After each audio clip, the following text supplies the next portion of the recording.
దివ్య Nikhita eliminate.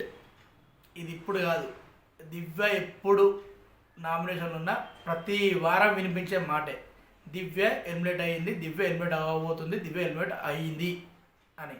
కానీ big boss ఎప్పుడు ప్రతి వారం ఏదో ఒక ట్విస్ట్ పెడుతూనే ఉన్నాడు, పెట్టుకుంటూ వస్తూనే ఉన్నాడు. లాస్ట్ వీక్ కూడా అలాంటి ట్విస్టే పెట్టాడు, అందుకే దివ్య సేఫ్ అయింది. కానీ ఈ వారం దివ్య ఎలిమినేట్ అవ్వబోతుంది, ఇది పక్కా సమాచారం.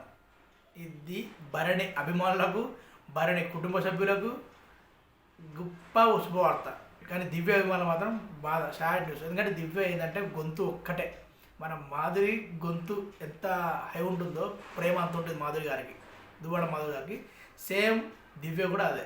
అంతా కాకుండా కూడా దివ్య కూడా చెప్పే విధానం అస్సలు తెలియదు, మంచిది, ప్రేమ గల్లది, అంత కేరింగ్, అన్నీ ఒక డాక్టర్గా అన్నీ తెలుసు, మనిషి పరంగా అన్ని మానవత్వం అన్నీ తెలుసు.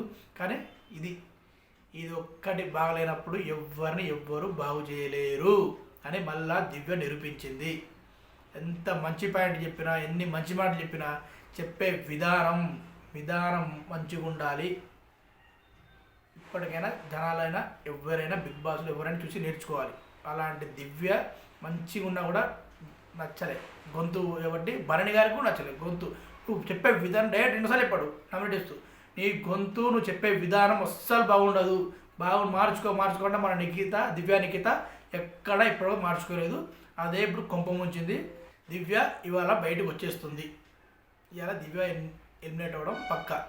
కేవలం మస్తు ఆడిన టాస్కులు, ఆడిన మంచి మాటలు చెప్పిన, ప్రేమ అన్నీ ఉన్నాయి, ఓన్లీ దియబట్టే.